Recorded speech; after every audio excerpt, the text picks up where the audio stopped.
Alright guys and girls, so this is a term that you hear quite a lot within the motorcycling community and also within the car community, to be fair, and that is rev matching.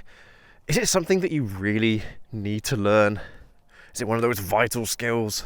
Well, let's jump on the wicked ZZR1400, let's go for a ride and let's find out.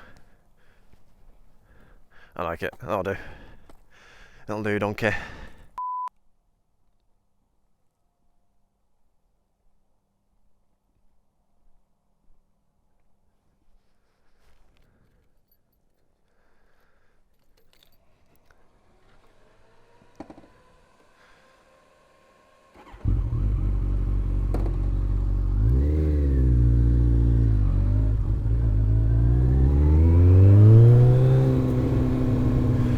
Alright guys and girls, so for those of you that don't know rev matching, or don't understand or never heard that term before, rev matching essentially is the term used to help you brake using engine braking. Now of course, the lower the gears you are, like that right there, that was a rev match right there, the lower the gear you are in, the more engine braking is going to assist you.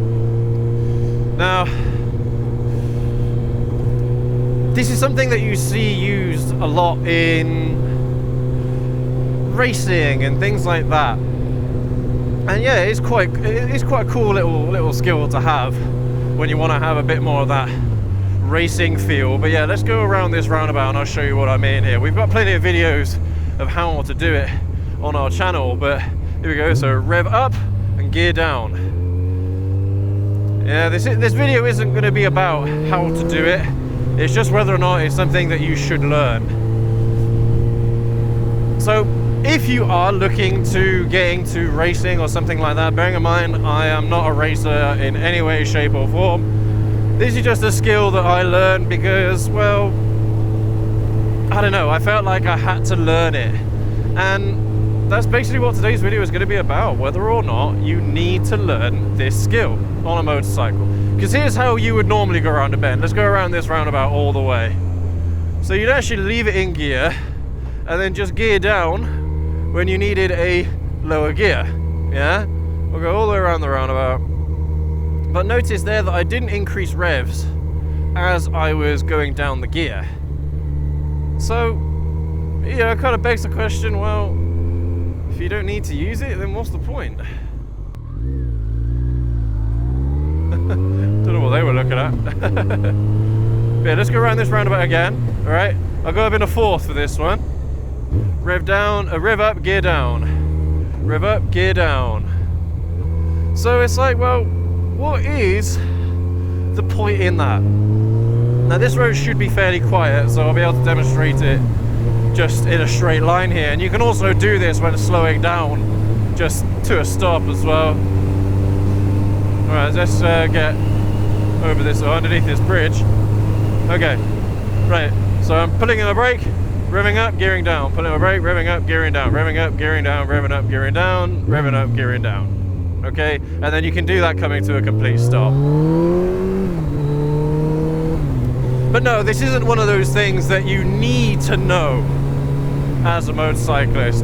It's like, ask any car driver if they know how to rev match and downshift at the same time. Well, probably 90%, maybe even 95% of drivers on the road either don't know how to do it or don't need to do it. And I think this is a very, very similar thing with this, okay? So look, I'm not even gonna bother revving up to go down a gear. There's no point.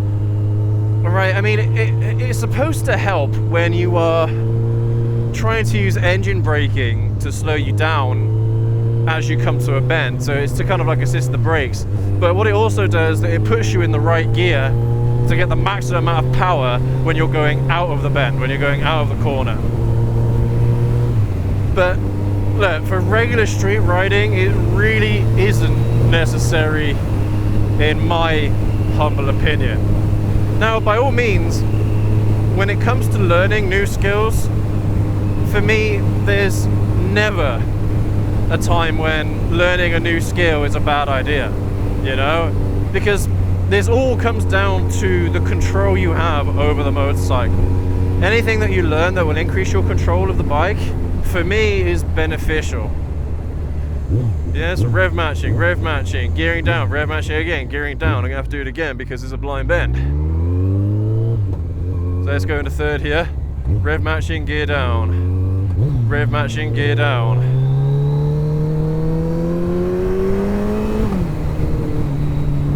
You see what I mean? It's not necessary, okay? We're not on a racetrack day to day riding around.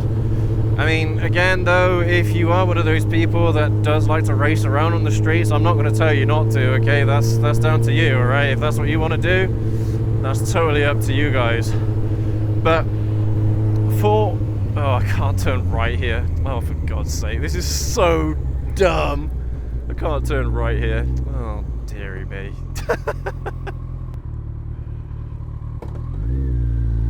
See, look, I'm gonna have to just turn around here somewhere just to go the direction I want. Oh God, it's so stupid.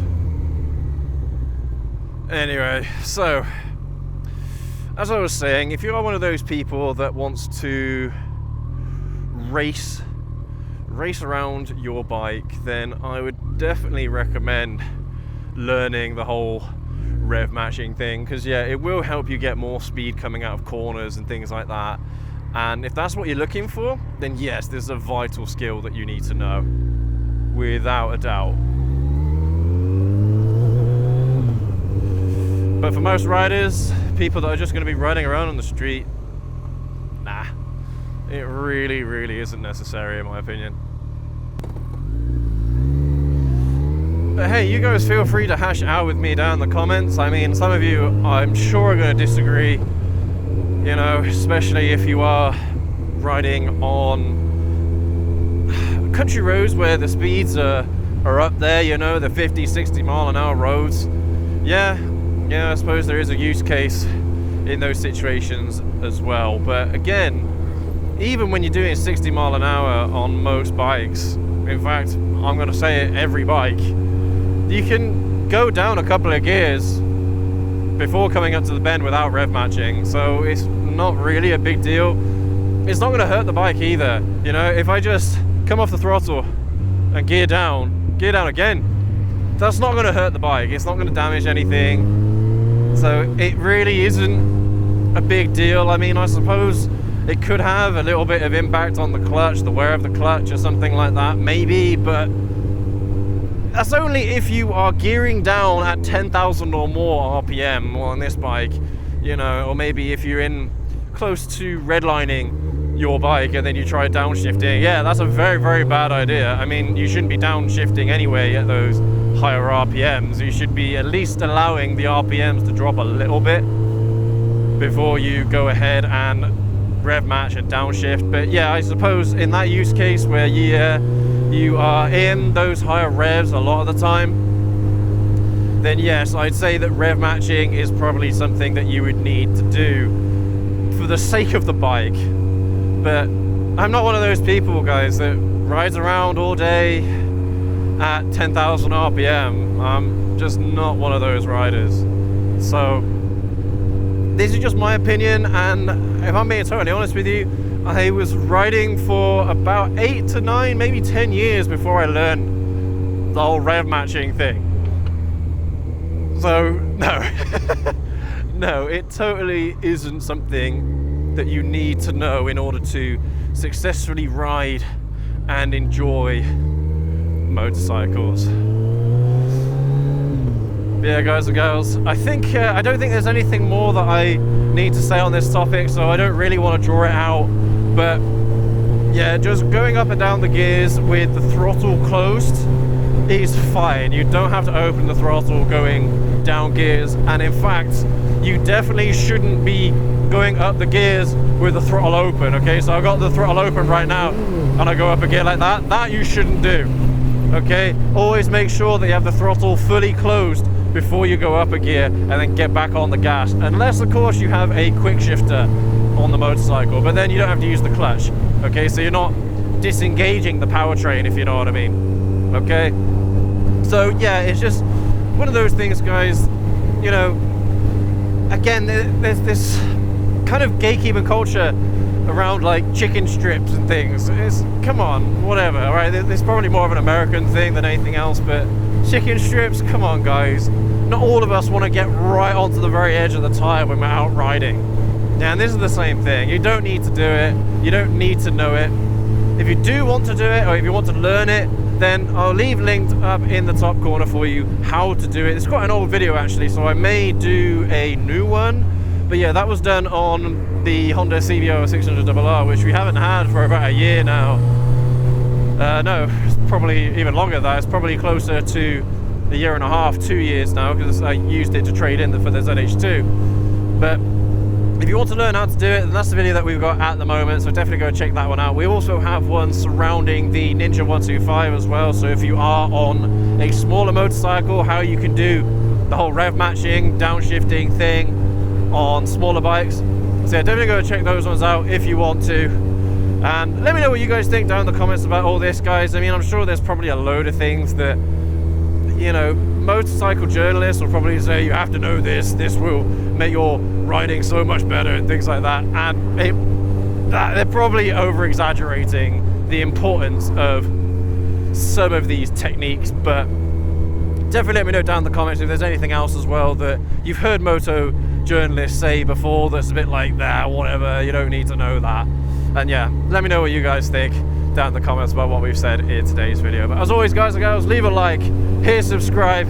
Definitely go and check out the video that we've got coming up on the end screen as well, as it's probably the video you're going to want to watch next after this one. But thank you again. We'll catch you all in the next video. Have a good one.